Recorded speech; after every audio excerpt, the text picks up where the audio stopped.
Hello and welcome, I'm Nikhil Naz. N. Srinivasan is back. So say most of the headlines after the BCCI president made it clear he will attend the working committee meeting in New Delhi on Friday. But is it really the return of the man from Chennai? Well, if you look closely at the way things have panned out in the last 2 months, you will find out that Narayanaswamy Srinivasan didn't leave the BCCI in the first place. How, you ask? Well, that's exactly what we'll prove by presenting all the facts related to the fixing betting case. And joining me will be a distinguished panel of guests. I have with me Pradeep Magazine senior journalist and Charu Sharma, cricket commentator. Joining me also live, former secretary of the board Jayawant Lele, and the current president of the Hyderabad Cricket Association, Mr. G. Vinod. But first, let's get you up to speed with all the latest developments on the BCCI front. Narayanaswamy Srinivasan is the president of Board of Control for Cricket in India once again. He came back in the hot seat nearly 48 hours after the probe panel's work was completed and in 10 hours of the Mumbai High Court calling the probe illegal. In an interview to Mail today, he said, "Once the report was placed before the working committee on Sunday, nothing stopped me from functioning. Once the report was completed and handed over to the board, I was asked to continue. But now that the Bombay High Court has deemed the probe illegal, which in turn would mean their findings are illegal, can the probe then be called complete? In which case, would it be right for N. Srinivasan to resume his duties as the board president?" With the Bombay High Court striking down the probe panel, NDTV has now learned that majority of the board members want to look for other options like instituting another inquiry committee or waiting for Mumbai Police's charge sheet. Until that time, they want Jagmohan Dalmia to continue as the interim president. With certain board members not in favour of N. Srinivasan coming back as president and Mr. Srinivasan himself remaining defiant, expect some fireworks during the working committee meeting on Friday. In New Delhi, Rika Roy for NDTV. Right, before we begin our discussion this evening, let's quickly run you through the Bombay High Court order. It said that probe panel not formed as per BCCI rules, which call for one member of the IPL Code of Behaviour Committee to be included. Integrity of judges on panels not in question, but doubts remain over whether N. Srinivasan chose the probe panel himself.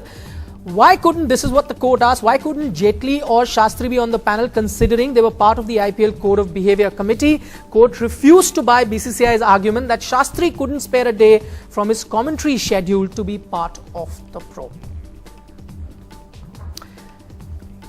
Right now, before we dive into the discussion, our big focus tonight is Narayanaswamy Srinivasan. He's back as the BCCI president, a position he voluntarily stepped aside from when a probe panel to investigate charges of betting and spot fixing were. That is exactly what our focus will be. However, his return has put now the board into a spot. Let me start the discussion now with Mr. G. Vinod, who joins us live from Hyderabad. Sir, you know, if you just look at how this thing has been presented and you know, you will be part of the working committee meeting. I don't know if you will attend, but at least your association will be part of that. The way things have panned out, despite what the Bombay High Court has said, Mr. Srinivasan has made it clear that he will attend that meeting. Would you object to that? Point is, when I did not attend the meeting when he stood down, but as far as he attending the meeting on the 2nd August is concerned, I think the board has not said please don't attend. It is he who took his own decision as far as I should step down, and he is the person who has to take his own decision to come back to the BCCI. Well, right, he has taken his decision. He says that he will be back. My question to you is, because of what the verdict of the Bombay High Court is, it clearly says that the probe panel was illegal, which goes on to say, or which of course it means that the probe itself was illegal. In that case, would you, as part of the working committee, would you like him to be back? Point is, whatever the Honorable Court in Bombay had given, I think it will be subject to discussion, and all the members would certainly like to discuss in the board meeting on the 2nd of August. And in the process, as far as the order of the Bombay High Court is concerned, they will have a look at it and get it examined and then try to debate it among all the members. And in case if they felt that the probe panel was not up to the requirement as the board has suggested, as the court has suggested, the board will certainly discuss in this matter and take the majority of the decision among the members. All right, let me just, the biggest contention is how the probe panel was made, and there are various versions that are coming out, but this is what one of the BCCI members was told when he asked how the probe panel was made. It was told to him that the panel was selected by the IPL Operations Committee comprising of Sundar Raman, the CEO of IPL. We all know how close he is to Mr. N. Srinivasan, Peter Griffiths of the IMG, Rahul Mascarenhas, the legal assistant of the BCCI, and P.R. Raman. Now remember, Mr. P.R. Raman is the legal advisor to the BCCI and brother of Mr. P.S. Raman, who's the vice president of the Tamil Nadu Cricket Association and also its legal advisor. He is also the legal advisor to Mr. N. Srinivasan. My question, and I'll put this to Charu here, conflict of interest, you can clearly see people who actually formed the panel are very close to Mr. Srinivasan. How can we expect the probe to be fair in that case? Well, of course, on face value, everybody's absolutely right. You're right in your contention. But I mean, for heaven's sake, don't anybody misconstrue that I'm trying to defend the board. They don't need me to defend them. Neither am I offering something which is, in any way trying to absolve them of their situation. But it's just a factual situation here where if Mr. Jagdale was also appointed on this 3-person committee and he later left, according to the board, they may well say, hey, listen, we took care of that. We made sure that there was one person extra on the committee who belonged to the BCCI.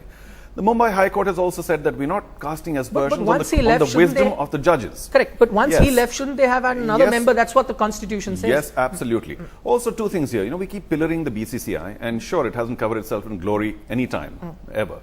But this is an IPL matter. And the IPL is a subset of the BCCI with its own separate committees.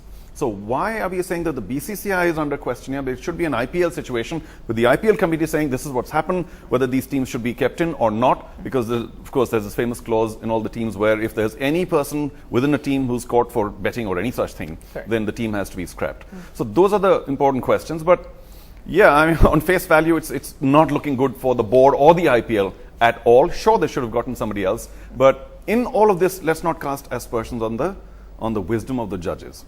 Because, that's I think what the Mumbai High Court's also not doing that. We're not saying that, but what we're saying is that for a probe to be fair, you should stay away from it. And since Mr. N. Srinivasan's son-in-law was involved, and that is where the conflict of interest comes. It's the worst possible scenario, no question about it. Correct. So my question to you, Mr. Vinod, is you mentioned that we'll discuss what happens in the working committee meeting when, of course, we meet, and you were not part of the IPL Governing Council, and that is why you were not part when the probe committee was formed. But when you attend the working committee meeting or someone attends from your behalf, wouldn't you want to object to the fact that, the Bombay High Court has already ruled that this is not legal in any way? Wouldn't you want to object to the fact that Mr. Srinivasan interfered in this matter?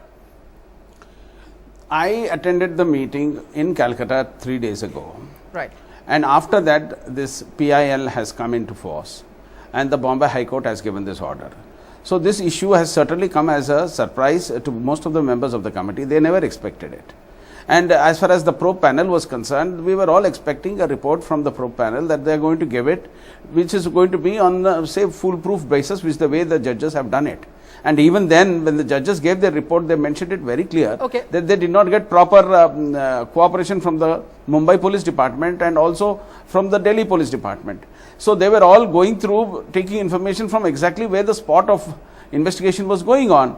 So the judges felt that when they did not get an appropriate information, they mentioned it to the board in the report very clearly, stating that we did not get appropriate information from the concerned authorities. Would you then concede? You were part of that meeting. The judges are saying that they didn't get the proper information. Would you then concede that the probe is incomplete?